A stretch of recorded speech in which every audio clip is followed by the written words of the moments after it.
വയനാട്ടിലെ യുവ കർഷകൻ രാജീവിന്റെ മരണം കാട്ടാന ആക്രമണത്തെ തുടർന്നെന്ന് സ്ഥിരീകരണം. ആന്തരികാവയവങ്ങൾക്ക് ഗുരുതര പരിക്കേറ്റുവെന്നാണ് പോസ്റ്റ്മോർട്ടം റിപ്പോർട്ട്. കൃഷിയിടത്തിലിറങ്ങിയ കാട്ടാനയെ തുരത്താനെത്തിയപ്പോഴായിരുന്നു രാജീവിന് നേരെ ആക്രമണമുണ്ടായത്.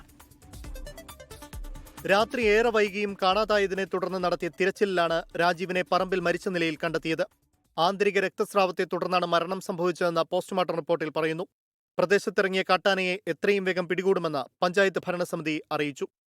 ബന്ധപ്പെട്ട കുടുംബത്തിന് 10 ലക്ഷം രൂപ ധനസഹായം നൽകാനും കുടുംബത്തിലെ ഒരാൾക്ക് ജോലി കൊടുക്കാനുള്ള തീരുമാനമാണ് എടുത്തിട്ടുള്ളത്. ആനയെ പിടിക്കാൻ തീരുമാനം എടുത്തിട്ടുണ്ട്. നിലവിൽ ഹാങ്ങിംഗ് ഫെൻസിംഗ് ഉൾപ്പെടെ സ്ഥാപിച്ചിട്ടുണ്ടെങ്കിലും വന്യമൃഗങ്ങളെ പ്രതിരോധിക്കാൻ കഴിയുന്നില്ലെന്നാണ് പ്രദേശവാസികളുടെ ആരോപണം. ഞങ്ങൾ പണ്ട് മുതലേ പറയുന്നില്ല, ഞങ്ങൾക്ക് ഈ തൂക്കുവേലി ഞങ്ങൾക്ക് വേണ്ട, കാഷ്കാട് ഫെൻസിങ്ങോ അല്ലെങ്കിൽ ആന വരാത്ത രീതിയിലുള്ള മതിലുകളോ മതി ഞങ്ങൾ ആദ്യം മുതലേ പറയുന്നതാണ്. ആരോഗ്യ സ്വാർത്ഥ താല്പര്യങ്ങൾക്ക് വേണ്ടിയിട്ട് ഒരു ആളെ ജീവനോട് ഈ ഒരു സംവിധാനത്തിൽ പോയിരിക്കുകയാണ്. രാജീവിന്റെ കുടുംബത്തിന് 10 ലക്ഷം രൂപ നഷ്ടപരിഹാരവും കുടുംബത്തിലൊരാൾക്ക് താൽക്കാലിക ജോലിയും നൽകും. പ്രദേശത്ത് കാവൽ ശക്തമാക്കാനും തീരുമാനിച്ചിട്ടുണ്ട്. 24 വയനാട്.